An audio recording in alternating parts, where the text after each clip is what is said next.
Everyone, welcome back to my YouTube channel hut of knowledge. हम fossil fuels के बारे में स्टडी कर रहे थे। 2 फॉसिल फ्यूल्स हमने लास्ट 2 वीडियोस के अंदर कवर कर लिए हैं, that is coal and second one is petroleum.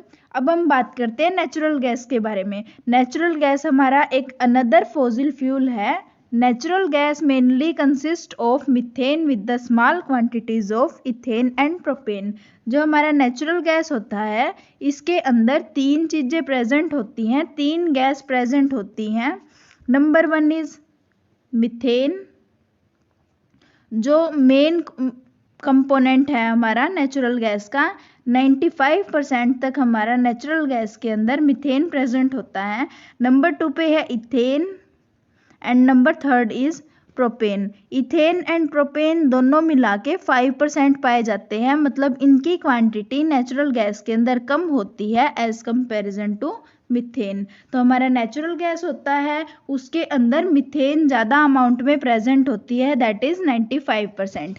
Natural gas हमारी वही सेम अर्थ क्रस्ट के डीप में पाई जाती है। जैसे ही हम कोई भी वेल वगैरह डग करते हैं हमारी अर्थ क्रस्ट के अंदर, तो कुछ वेल हमारे ऐसे होते हैं जहाँ पे सिर्फ और सिर्फ नेचुरल गैस प्रेजेंट होती है, लेकिन कुछ वेल हमारे ऐसे होते हैं जहाँ पे नेचुरल गैस के साथ साथ पेट्रोलियम ऑयल भी प्रेजेंट होता है। जहाँ पे पेट्रोलियम ऑयल प्रेजेंट होता है वहाँ पे पेट्रोलियम ऑयल के जस्ट ऊपर नेचुरल गैस प्रेजेंट होती है। ये सब मैंने आपको लास्ट पेट्रोलियम की वीडियो में भी बताया था। नेचुरल गैस हमारी किस तरीके से फॉर्म होती है, ये वेजिटेबल्स, जो हमारा वेजिटेबल्स का मैटर होता है, अगर वो वाटर के नीचे लाई करता था उस टाइम पे, तो उसकी डिकम्पोजिशन से हमारी नेचुरल गैस का फॉर्मेशन होता है। जो decomposition is carried out by anaerobic bacteria in the absence of air. वही इसके अंदर सेम प्रोसेस होती है। एनएरोबिक का मतलब क्या होता है, एनएरोबिक जहाँ पे एयर की प्रेजेंस ना हो। एरोबिक मतलब जो एयर के अंदर होते हैं बैक्टीरियाज, और एन मतलब जहाँ पे प्रेजेंट ना हो, नॉट प्रेजेंट या एब्सेंस। तो एब्सेंस ऑफ एयर के अंदर हमारे जो बैक्टीरिया प्रेजेंट होते हैं उनको हम एन एरोबिक बैक्टीरिया बोलते हैं। वो वेजिटेबल मैटर का डिकम्पोजिशन करते हैं अंडर द वाटर, और वहाँ से हमारी नेचुरल गैस का प्रोडक्शन होता है। कोल और पेट्रोलियम के तरीके से सेम हमारा नेचुरल गैस भी एक फॉसिल फ्यूल है। इंडिया के अंदर बहुत सारे रिजर्व्स हैं नेचुरल गैस के। हमारी इंडिया में नेचुरल गैस त्रिपुरा, राजस्थान, महाराष्ट्र, कृष्णा और गोदावरी डेल्टा, यहाँ पे हमारी क्या पाई जाती है, नेचुरल गैस पाई जाती हैं। जब नेचुरल गैस को हम कंप्रेस कर देते हैं प्रेशर लगाने के बाद, मतलब कहीं भी हमारे पास नेचुरल गैस है, अगर उसको हम वहाँ पे कंप्रेस करते हैं, हाई प्रेशर लगाते हैं, तो उस गैस को हम क्या बोल देते हैं, CNG, that is compressed natural gas. जिस गैस को हम हाई प्रेशर अप्लाई करने से कंप्रेस कर देते हैं उस गैस को हम कंप्रेस्ड नेचुरल गैस बोलते हैं। ये कंप्रेस्ड नेचुरल गैस को इसलिए बनाई जाती है क्योंकि इजीली हम इसको स्टोर कर सकते हैं, इजीली हम इसको ट्रांसपोर्ट भी कर सकते हैं, इजीली यूज़ कर सकते हैं। इसी वजह से नेचुरल गैस को CNG की फॉर्म में यूज़ किया जाता है या यूटिलाइज किया जाता है। नेचुरल गैस को क्लीन फ्यूल भी बोलते हैं। इसका रीज़न ये है, जब इसको बर्न किया जाता है नेचुरल गैस को, तो इसके अंदर से कोई भी स्मोक प्रोड्यूस नहीं होता, कोई भी डस्ट पार्टिकल्स रिमेन्स नहीं रहते, जिसकी वजह से एयर पोल्यूशन नहीं होता। अब हम बात करते हैं advantages of using natural gas. जो नेचुरल गैस हम यूज़ करते हैं कंप्रेस नेचुरल गैस की फॉर्म में, CNG की फॉर्म में, उसके हमारे पास क्या क्या एडवांटेजेस हैं और किस रीज़न से हम उसको यूज़ करते हैं। जो नेचुरल गैस होता है हमारा, वो क्या होता है, गुड फ्यूल होता है।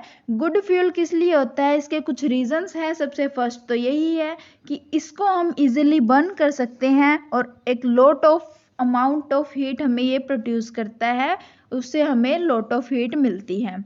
साथ में नेचुरल गैस को जब हम बर्न करते हैं तो वहाँ से स्मोकलेस फ्लेम होती है, मतलब उसके अंदर कोई भी धुआं प्रेजेंट नहीं होता। अगर धुआं नहीं होएगा तो एयर पोल्यूशन भी नहीं होएगा। थर्ड वन इसका ये पॉइंट है कि इसके अंदर से कोई भी पॉइजनस गैस भी रिलीज नहीं होती बर्निंग के टाइम पे, ना ही ये साथ में कोई भी रेजिड्यूज छोड़ती लास्ट में बर्न होने के बाद।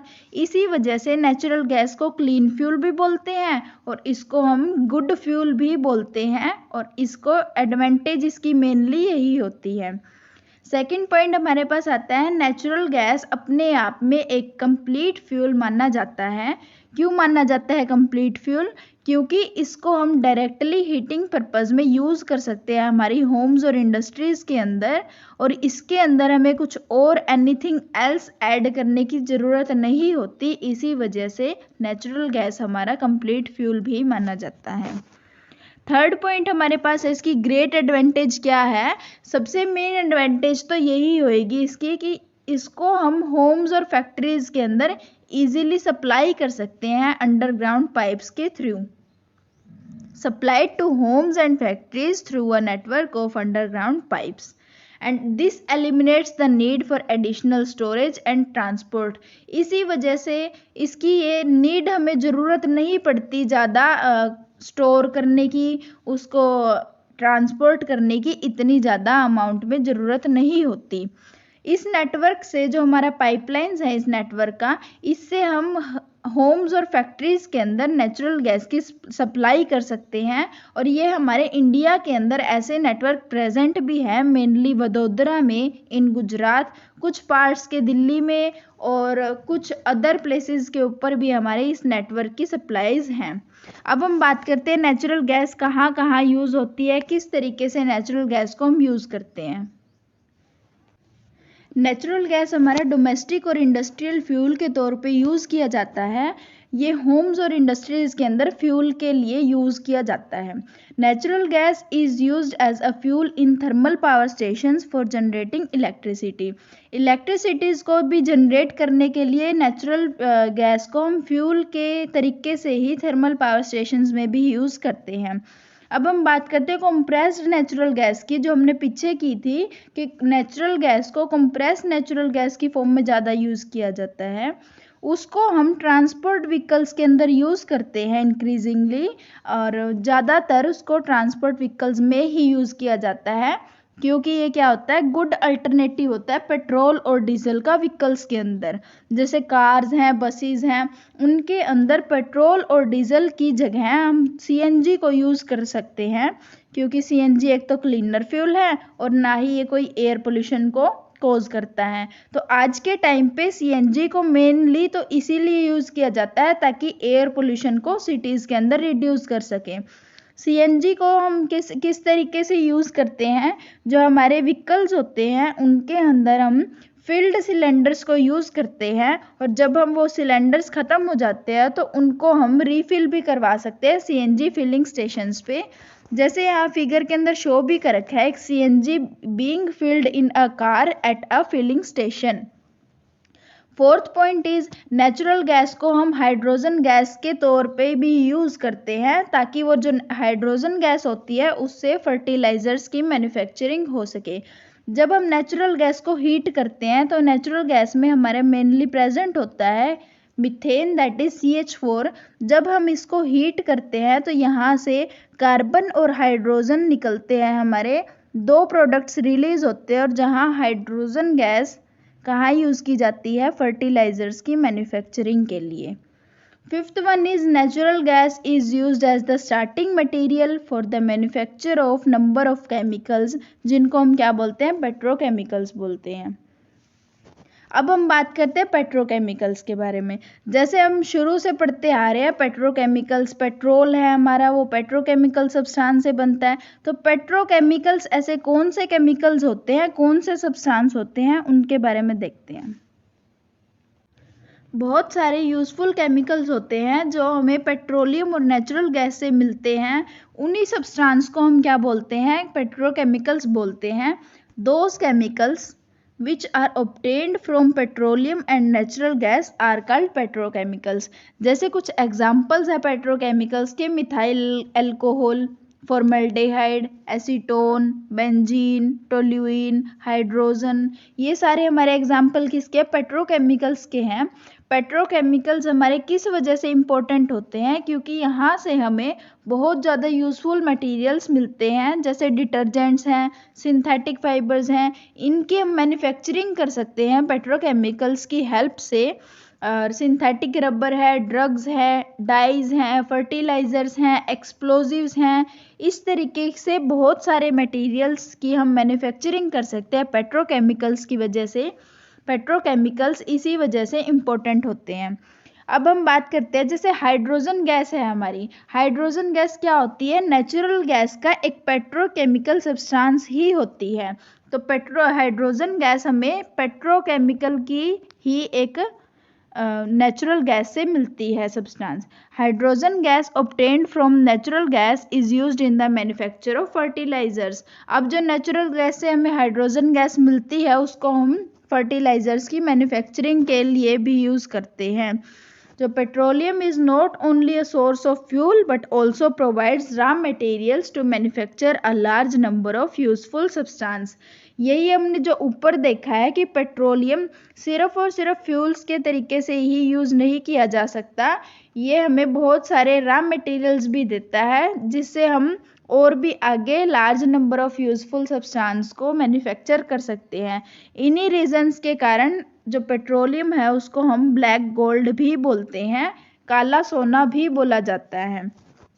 Energy resources of earth are limited. हमारी अर्थ के ऊपर जो एनर्जी सोर्सेज होते हैं वो सारे के सारे लिमिटेड हैं।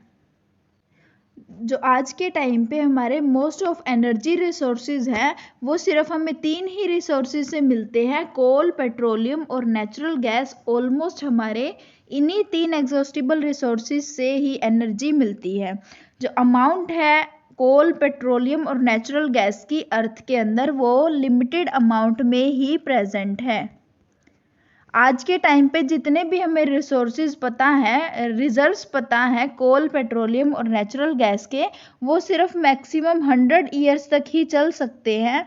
और इसी वजह से जो प्रेजेंट स्टॉक है हमारा कोल, पेट्रोलियम, नेचुरल गैस का, वो लिमिटेड है। अगर वो एक बार ख़त्म हो जाता है नेचुरल रिसोर्सेज के, हमारे जितने भी जैसे नेचुरल गैस है, पेट्रोलियम है, कोल है, अगर ये एक बार भी हमारे ख़त्म हुए, एग्जॉस्ट हुए, तो कोई भी नई सप्लाई नहीं मिलेगी फॉसिल फ्यूल्स की, क्योंकि हमारे पास अवेलेबल ही नहीं होएगा।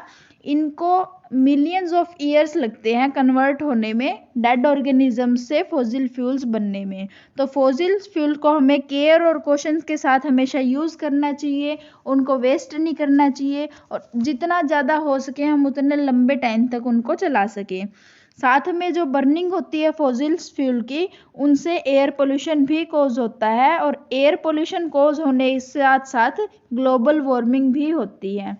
क्योंकि ग्लोबल वार्मिंग के अंदर क्या होता है कि हमारी जो अर्थ का टेम्परेचर है वो धीरे धीरे राइज करता जा रहा है, और ये सिर्फ और सिर्फ फॉसिल फ्यूल्स के कारण ही होता है, कि ये प्रोड्यूस करते हैं lot of greenhouse gas, जैसे कार्बन डाइऑक्साइड गैस है, बर्न करने पे प्रोड्यूस करते हैं।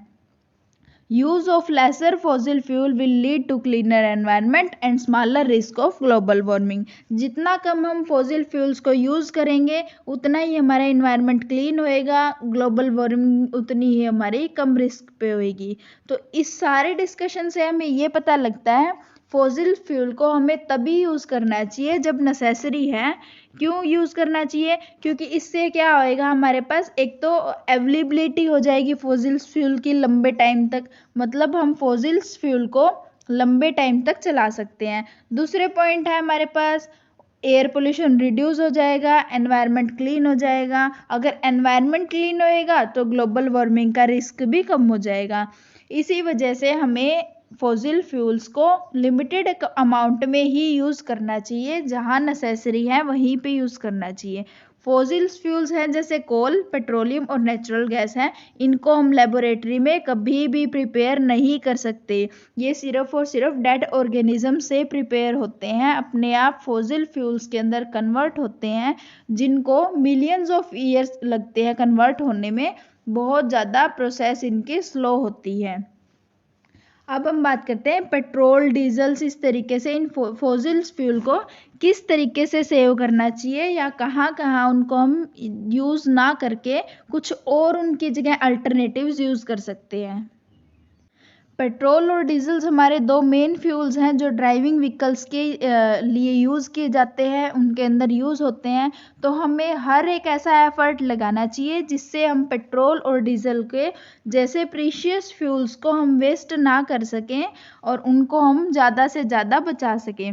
पेट्रोलियम कंजर्वेशन रिसर्च एसोसिएशन नाम की एक हमारे पास एसोसिएशन भी बनाई हुई है, जहाँ से जो लोग हैं आपस में एक दूसरे को एडवाइस करते हैं कि किस तरीके से पेट्रोल को हमें सेव करना चाहिए ड्राइविंग के टाइम पे। और साथ में हम पेट्रोल और डीजल्स के अल्टरनेटिव में सीएनजी को भी यूज़ कर सकते हैं, कंप्रेस्ड नेचुरल गैस, जो एयर पोल्यूशन को कम करती है और यहाँ पे इसका हल्का बहुत पेट्रोल और डीजल का भी वेस्टेज रुकता है। अब हम कुछ बात करते हैं मिनिमाइज करने की वेस्टेज ऑफ पेट्रोल की। जैसे हम व्हीकल्स को ड्राइव करते हैं तो उनको जहाँ तक पॉसिबल हो सकता है कांस्टेंट और मॉडरेट स्पीड के ऊपर ही उसको चलाना चाहिए ताकि फ्यूल हमारा कम कंज्यूम हो। जहाँ पे ट्रैफिक लाइट्स होती है या फिर जहाँ पर्सन को वेट करना पड़ता है, वहाँ पे हमें व्हीकल्स के इंजन को स्विच ऑफ कर देना चाहिए। करेक्ट एयर प्रेशर भी मेंटेन होना चाहिए टायर्स के अंदर, क्योंकि अगर टायर के अंदर प्रेशर कम होएगा तो फ्यूल हमारा ज़्यादा कंज्यूम होएगा। तो इसी वजह से करेक्ट एयर प्रेशर भी होना चाहिए टायर्स के अंदर। And fourth point is regular maintenance होनी चाहिए व्हीकल की, साथ में इंजन की भी, जिससे वो कम फ्यूल को कंज्यूम करें। अगर आपको पूरे लेक्चर के अंदर या पहले भी जो 2 पार्ट्स कवर किए हैं उनके अंदर अगर कोई भी प्रॉब्लम होती है तो you can ask me in comment section. Thank you.